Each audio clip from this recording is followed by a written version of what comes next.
আনসনি পরিবারের 9 সদস্য পিকনিক মানাতে গিয়েছিল মহারাষ্ট্রের লোনাভালায়। সেখানে তারা সেলফি তোলার জন্য মাঝ নদীতে একটা পাথরের ওপর দাঁড়িয়েছিল।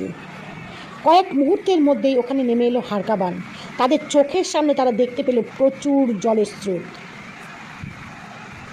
কিন্তু ওখানকার যে পর্যটকরা দাঁড়িয়েছিল তাদের বাঁচানোর অনেক চেষ্টা করেছিল, কিন্তু তারা পারেনি। আর তারা চিৎকার করছিল, বাঁচাও বাঁচাও বাঁচাও।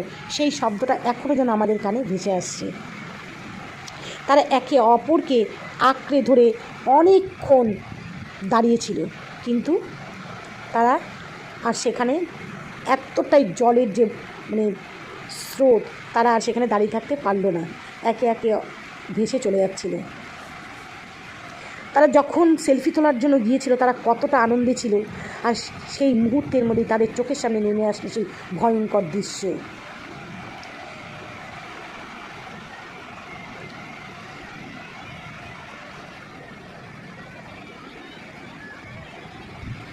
সবাই মনে রাখা উচিত যে পাহাড়ের কোনো নদীতে যখন নামাটা উচিত নয়, মাঝখানে অন্তত কেউ যেন না নামে।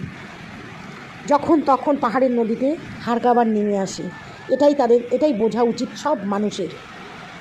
কিন্তু এই পরিবার কতটা আনন্দে ছিল দেখতেই, ওখানকার যে পর্যটকরা দেখেছিল।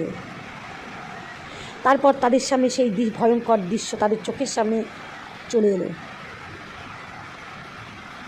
দেখো কীভাবে তারা চিৎকার করছিল। আবার সেই ভয়ঙ্কর, সেই যে লোনাভেলার সেই ভয়ঙ্কর দৃশ্য আমি আবার তোমাদের সামনে তুলে ধরলাম। এই দৃশ্য ভোলার নয়।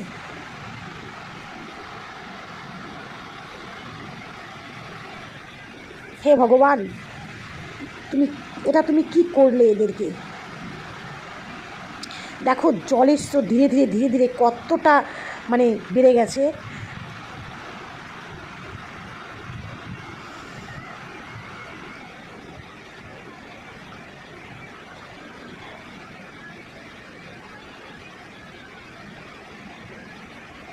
দেখো তারা এতটা যে জলের স্রোত তাদের গায়ে যে বাড়ি মারছে, তারা যেন কীভাবে তারা তবুও তারা চেষ্টা করছিল ওখানে দাঁড়িয়ে বাঁচার জন্য।